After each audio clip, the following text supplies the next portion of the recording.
A growing number of shoppers are buying free-range eggs due to concerns about the suffering of hens confined in battery cages, and many countries around the world are phasing out cage eggs. But when proposed new national welfare standards for the industry were released this month, animal welfare groups were shocked to see there was no mention of any plan to phase out battery cages. Well, now 730 has been given access to documents which suggest that New South Wales government bureaucrats who drafted the new standards held secret discussions with the egg industry to prevent moves to outlaw battery cages right across the country. James Thomas has this exclusive report.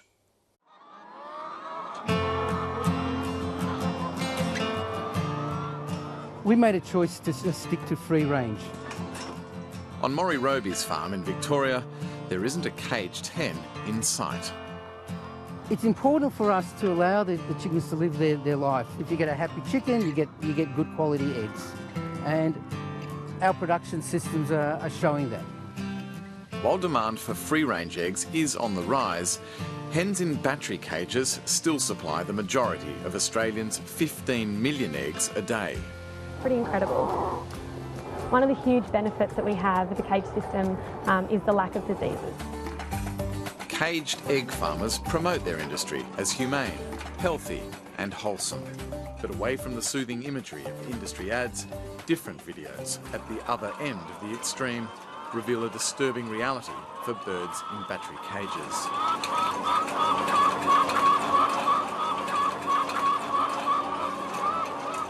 Battery cages are essentially a small cage where the hens have less than an A4 size sheet of paper in floor space upon which to exist for their entire lives. So it's an extremely confined space. They can't even extend their limbs inside the stocking densities within these cages.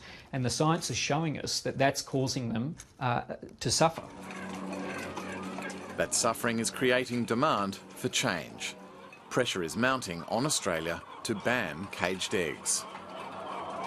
Animals Australia obviously opposes the battery cage. It's the cruelest system, and that's what we're focused on at the present time. We understand that cages and caged egg production is a concern for some people in the community. What I can say on behalf of egg farmers in Australia is that we're open, we are listening, and we want to hear more. Canada is phasing out battery cages. The entire European Union, 28 nations of the European Union, has already phased out battery cages. They did it in 2012.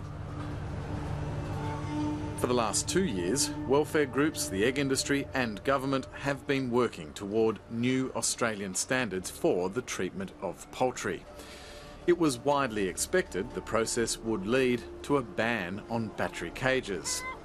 However, in a major upset to animal welfare groups, the recently released draft of the standards contains no mention of banning battery cages. It's really disappointing. The RSPCA's Jed Goodfellow claims the game has been rigged to protect the caged egg industry. The process has been completely staged, managed behind the scenes between the leaders of the poultry industries and the relevant state government responsible for this process to push the standards through as quickly as possible with as little change as possible. The New South Wales Department of Primary Industries is responsible for the process of drafting the new standards, which will become law across the country. New South Wales has the most caged hens in Australia, and animal welfare groups allege that the industry's might has undue influence over policymakers. There is collusion between those involved in the process, and particularly the cage egg industry and the government departments putting these codes together, these standards together. Well, what I can say is that if there are allegations that this process has been somehow corrupted, then I think the welfare lobby has really jumped the shark. Allegations of this nature are serious, and as yet, I would suggest, from the information I have, unfounded. Animal welfare groups have given the ABC documents obtained under Freedom of Information laws. They revealed details of private meetings between the egg industry and the Department of New South Wales Primary Industries. These meetings that they've been having with the poultry industries should have been disclosed to other stakeholders in the process. Departmental notes from these secret meetings, which the welfare groups weren't aware of, show how the department discussed with industry how to set the scene and rules of engagement to help egg farmers thwart attempts to ban battery cages. The extent that they've gone to strategise about the way in which the standards would be developed in the absence of other stakeholders like animal welfare groups is just completely inappropriate. This is Stephen Atkinson. He's the independent chair of the group charged with advising the development of the new bird standards. The FOI documents reveal he was invited to a private meeting with key members of the poultry industry before his endorsement as the independent chair. We had suspicions based upon the way the process had been conducted that this was going on behind the scenes, but this was the first time we actually had documentary evidence to show the extent of that collusion behind the scenes. The FOI documents record that Mr Atkinson reassured the egg farmers banning cages would not be the remit of the official stakeholder meetings. This was news to the welfare groups, who only found out when the official process began. Right from the very start, from the first stakeholder advisory group meeting, we were quite alarmed when the so-called independent chair said to the stakeholders in the room that certain issues would not be on the table for discussion, including the continued use of the battery cage system. Collusion is an appropriate way to describe what has been going on in this process. But you deny the allegation that you're colluding or that you're in bed with the We're industry. following the normal part of the process, the standard national process. My staff have meetings with a number of different people across the spectrum as part of their normal day-to-day business, taking into account views from different groups as part of the ongoing process. So meetings with industry or meetings with welfare is a standard part of our daily business. Dr Christine Middlemiss is the Chief Veterinary Officer for the New South Wales Department of Primary Industries. Why would the department think it's appropriate to parade Mr Atkinson, a so-called independent chair, or at least at that point he was a candidate, in front of industry before he was endorsed for that independent position? I can't comment on that just now. Did the department introduce Steve Atkinson to the animal welfare representatives before he was endorsed?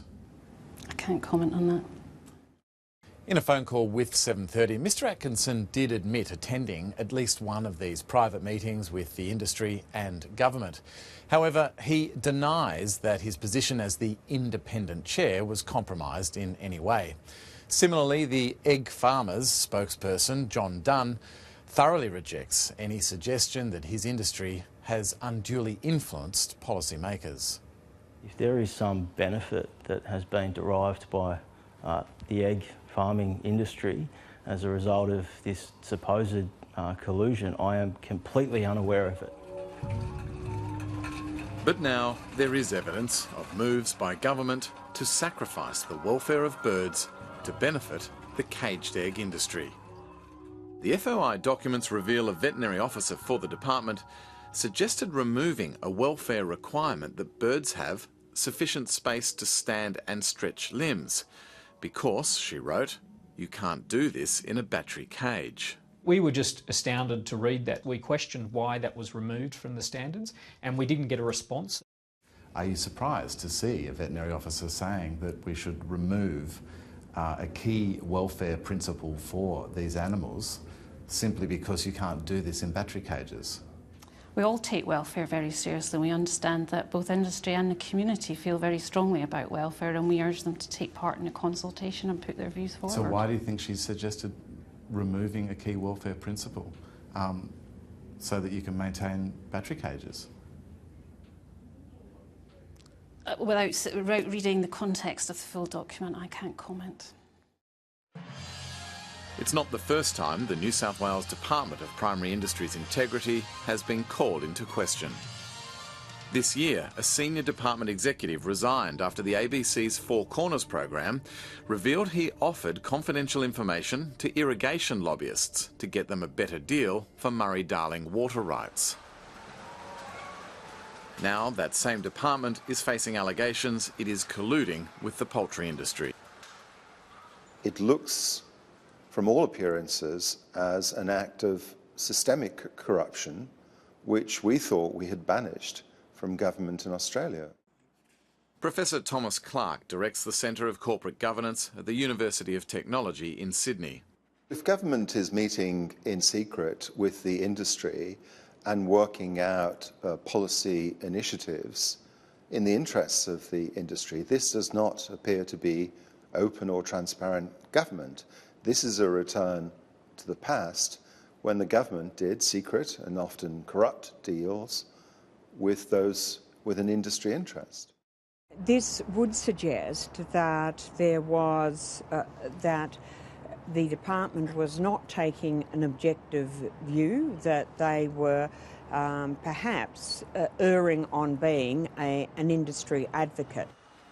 The West Australian government think the process has been unfair and that the draft standards do little to improve the welfare of birds. We wanted to make it very clear that we did not support the draft as it stood.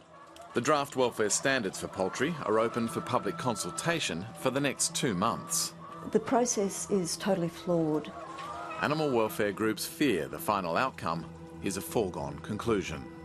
It's really clear that even before the process started, they had dictated how it would end, that is, that it would allow the ongoing use of the cruel battery cage.